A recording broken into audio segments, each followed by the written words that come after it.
감사합니다. 예, 말씀 깨닫기 위하여 함께 기도하겠습니다. 은혜가 풍성하신 우리 하나님 아버지, 이 시간 주님의 자녀들이 하나님 아버지여 생명과 구원과 능력의 말씀을 함께 듣기를 원합니다. 우리의 우둔한 심령으로는 하나님의 놀라우신 뜻을 깨달을 수 없사오니 주의 성령이 우리 가운데 지혜를 부어주셔서 하나님 주신 지혜로 말미암아 하나님의 온전하신 뜻을 아멘으로 받게 하여 주시옵소서. 이 말씀이 우리 심령과 생활과 인격과 태도와 모든 관계에 녹아들 뿐 아니라 삶 속에 열매가 되어서 우리 하나님을 영화롭게 할 수 있도록 은혜 베풀어 주시옵소서. 이 말씀을 통하여 우리 모두가 새 힘을 얻고 미래의 비전을 가지고 하나님을 닮아가며 주님을 영화롭게 하며 살아갈 수 있도록 역사해 주시옵소서. 살아계신 우리 구주 예수님 이름으로 기도드리옵나이다. 아멘. 함께 인사 나누도록 하겠습니다. 예수님 이름으로 축복합니다. 예수님 이름으로 사랑합니다. 예수님 이름으로 사랑합니다.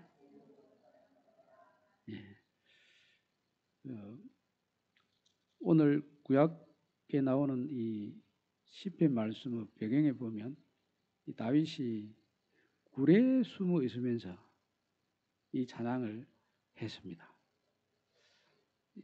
사람이 피신을 하기 위해서 굴에 숨어 있다고 하는 것은 굉장히 다급한 상황이다, 위험한 상황이다 하는 것을 설명을 안 해도 굴에 들어있다는 것이 이미 그 메시지를 다 내고 있습니다.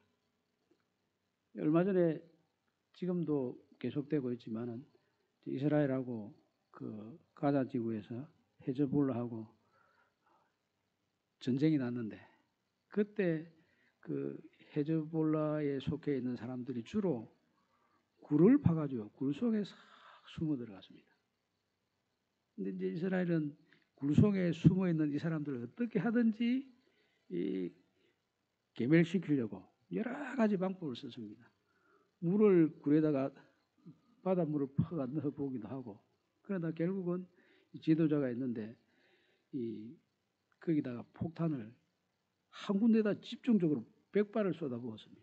그래서 지도자를 없앴다고 하는 그런 이야기가 있습니다. 근데 이스라엘 지역이나 그 지역은 이 숨는 방법이, 피신하는 방법이 굴에 가서 숨는 방법입니다. 우선 이 비가 온다든지 혹은 특별한 재앙이 있을 때, 위기에 있을 때 광야에 들어가서 굴 속에 들어가서 자신을 지키는 것이 일반적인 피신 방법입니다. 전에 이 가다피라고 하는 그 아프리카 사람도 미국 사람들이 그 사람을 죽이려고 집중적으로 정보 부대를 보내가지고 암살을 하려고 하니까 이 사람이 강야에 들어가가지고 굴 속에 들어가서 기도하면서 우리 같은 이런 기도는 아니지만은 자기 나름대로 기도하면서 자기 몸을 보존한 적이 있습니다. 여기 이제 다윗도 이제 그런 환경 가운데 있으면서 이 찬송을 했습니다. 근데 다윗이 여기 들어가서 이 굴에 들어가서 숨어 있으면서 육신을 피하고 있는 것 같지만 사실 거기에 들어가 있으면서 나는 굴에 들어와서 피했기 때문에 안전할 것이다, 이런 생각은 별로 없습니다. 여기 말씀해 보면 하나님이여 내게 은혜를 베푸소서, 내게 은혜를 베푸소서, 내 영혼이 주께로 피하되 주의 날개 그늘 아래에서 이 재앙들이 지나기까지 피하리이다. 육신이 피했다고 생각하지 않습니다. 그리고 이 굴이 나를 지켜줄 것이다, 보호해 줄 것이다, 이렇게 생각하지 않았습니다. 하나님의 은혜가 덮어지면 내가 하나님의 날개 그늘 안에서 안전하게 될 것이다. 그것도 내 육신의 안전함보다도 내 영혼이 안전하게 될 것이다, 이렇게 했습니다. 지금 사울이 다윗을 죽이기 위해서 군대를 동원하고 있습니다. 여러 가지 정말 있어서는 안 될 일들이 다윗 주변에서 계속 일어나고 있었습니다.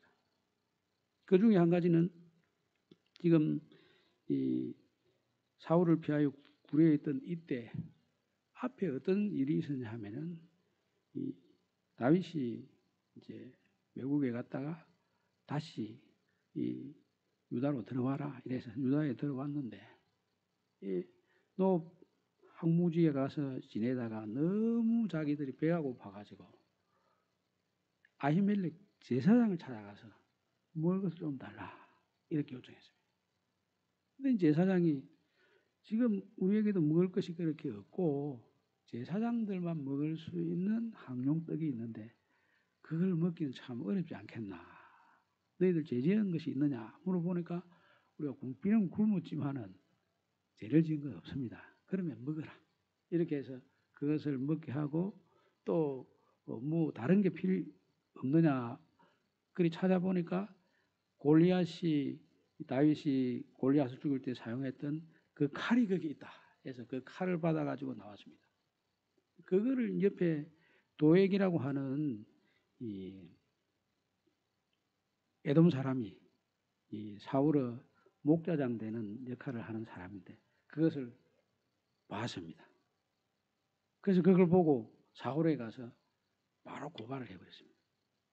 그랬더니 이 사울이 아히멜렉 제사장을 불러가지고 사실관계를 확인한 다음에 자기를 지키는 부하들에게 저 제사장을 죽이라 이렇게 하니까 자기 지키는 신변을 보호해주는 호위병들이 그 말을 안 듣습니다. 제사장을 죽이면 무슨 일이 생길지 모르니까 우리 못 듣겠습니다. 이렇게 하니까 고발을 했던 도액에게 너가 해라. 그래가지고 이 도액이 노업 제사장뿐 아니라 그 노업 지역에 가서 제사장들 85명을 죽였습니다. 제사장들만 죽인 게 아니고 거기에 있는 아이들, 여인들, 짐승들까지 싹 다 죽여가지고 완전히 그 마을을 없애버렸습니다. 이 소식을 아히멜렉의 아들 아비아들이 겨우 살아 도망을 와가지고 다윗에게 전해줬습니다. 다윗이 너희 아버지 죽은 거, 그 마을이 없어진 거 다 내 탓이다. 이렇게 이야기하면서 그러면서 지금 숨어 다니면서 이 시를 지었습니다. 놀랍지 않습니까? 우리가 그런 소식을 들었을 때 OECD 국가 중에서 자살률 제일 높은 대한민국 젊은 사람들이 이 소리를 다윗 나이에 들었을 때 어떻게 처신하겠습니까?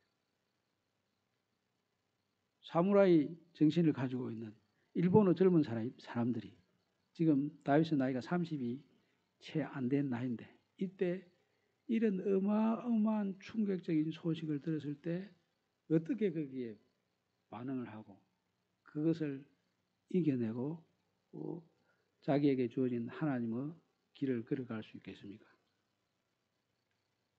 우리가 생각해봐도 사실 답이 없습니다. 그 소식을 들었을 때 그거 뭐 도무지 감당이 안 되는 소식입니다. 그런데 지금 다윗이 굴에 들어가 가지고 영혼의 문제를 논하고 하나님을 찾고 그리고 찬송을 한다. 그것은 그 문제를 이겨냈다는 거 아닙니까? 이겨냈거든요. 근데 우리도 나라를 들여다보면 이런 일이 가끔 생깁니다. 우리 나라도 옛날에 할로윈 데이 때 사람들이 어마어마하게 죽었지 않습니까? 그 일을 당한 가족들이나 또 거기에 관련이 되어 있는 많은 사람들의 심정이 어떻겠습니까? 방법적으로 세상에 그 어떤 지식이나 혹은 정신적인 어떤 치료를 한다 이래도 그 치료를 온전히 할 수 있겠습니까? 평생 치료해도 치료가 안 되는 사람이 있고 치료를 안 받아도 문제 이겨내는 사람도 있고 여러 종류의 사람도 있을 겁니다. 그런데 이런 어마어마한 충격이 영적으로, 육체적으로, 사회적으로, 정신적으로 우리에게 들려올 때 이것을 이겨내는 것은 어떤 것이냐 하면 여기 다윗이 제일 첫 마디가 그렇습니다.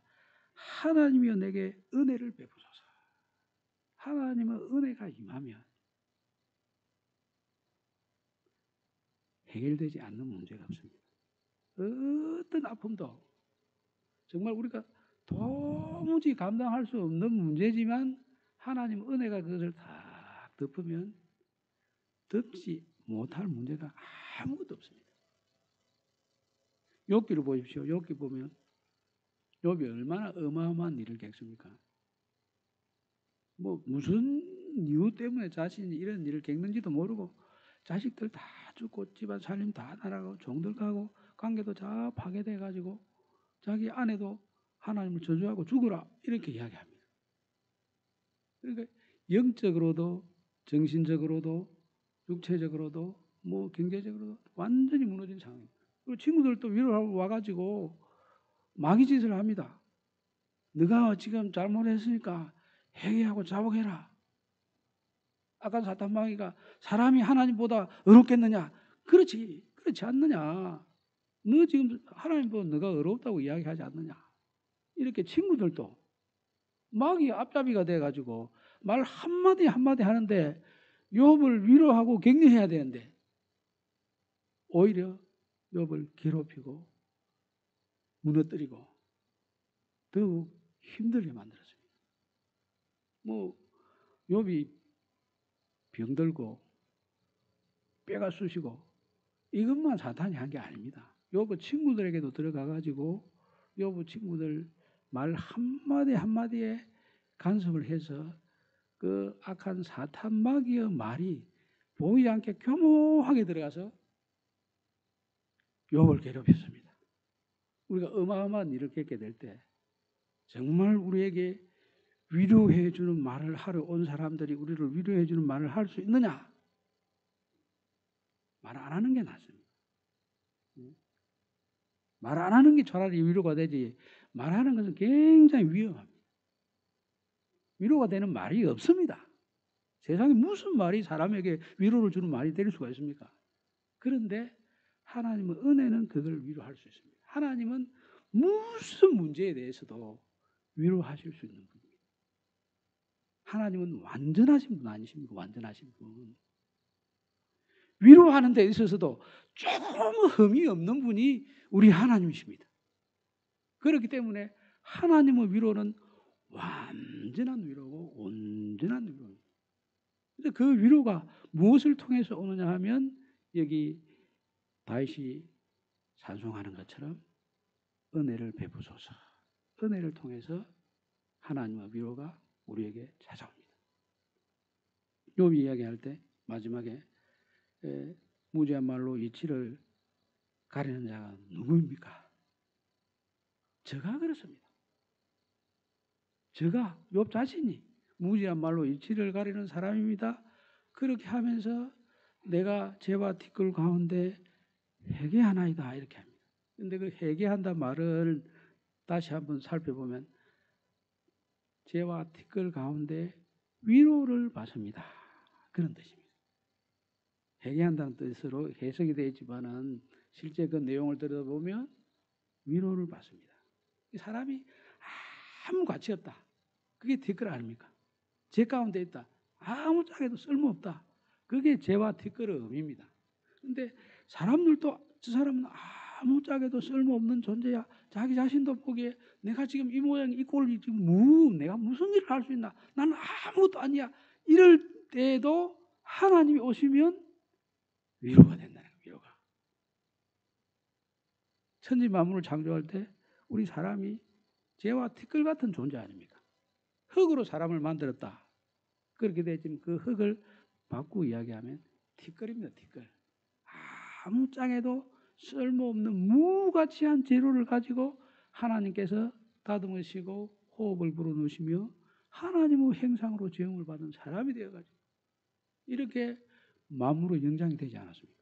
그런 하나님이 이곳에 딱 오셔가지고 그의 은혜를 부어주시면 나도 살고 너도 살고 다 살아납니다. 상처를 입은 사람이 다일뿐 아닙니다. 지금 노업에서 이루어진 그 학살 행위가 들은 사람들마다 다 상처를 입습니다. 그 소식을 들은 사람들이 무슨 생각을 하겠습니까?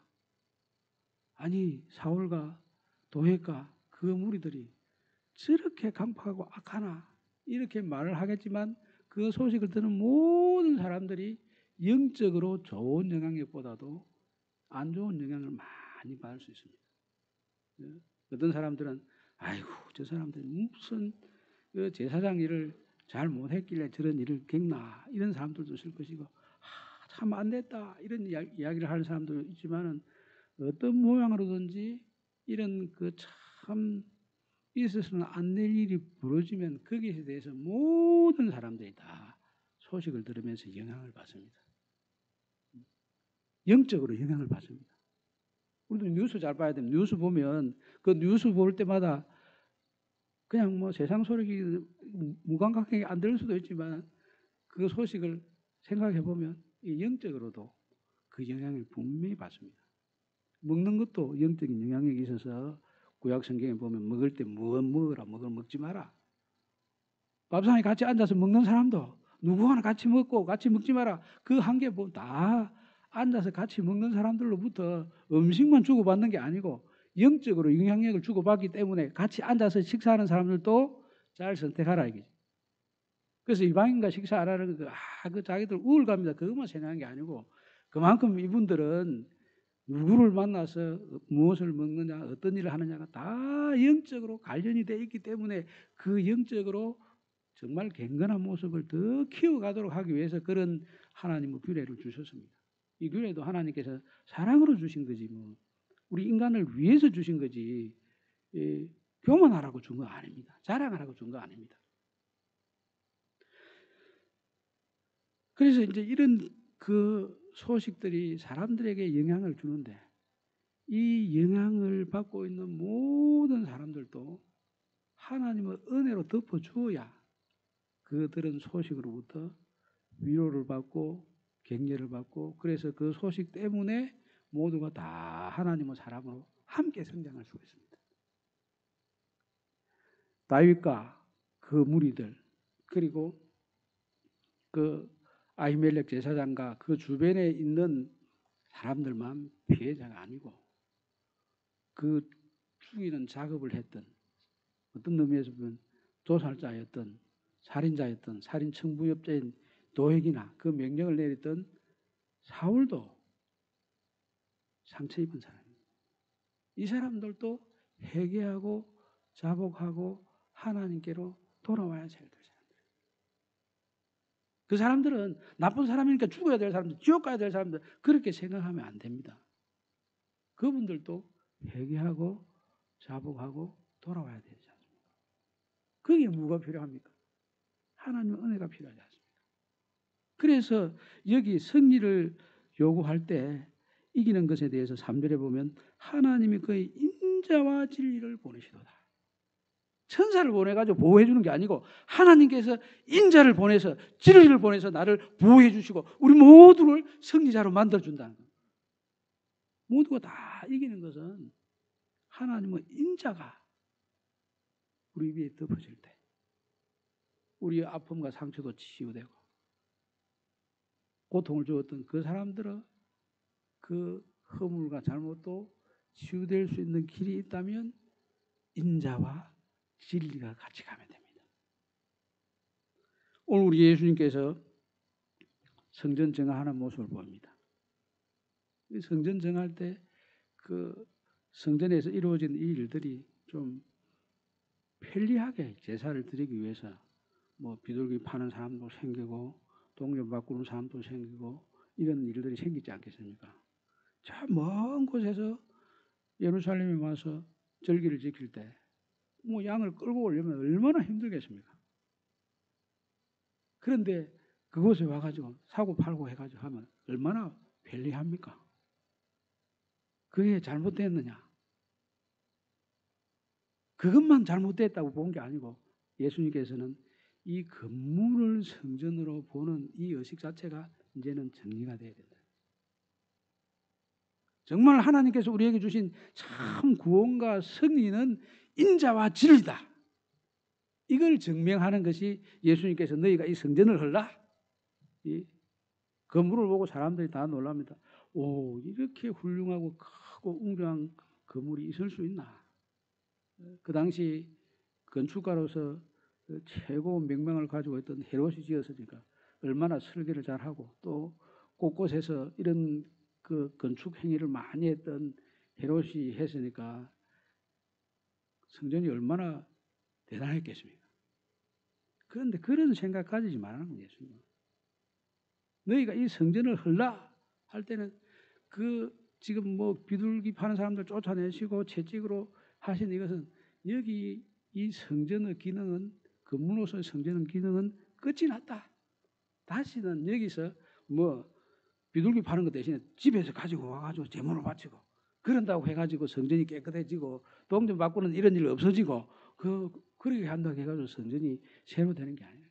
이 성전을 헐라 하는 것은 이 성전 하는 것은 건물을 헐라는 뜻이 아니고 예수님이 십자가에 달리신다는 걸 의미합니다.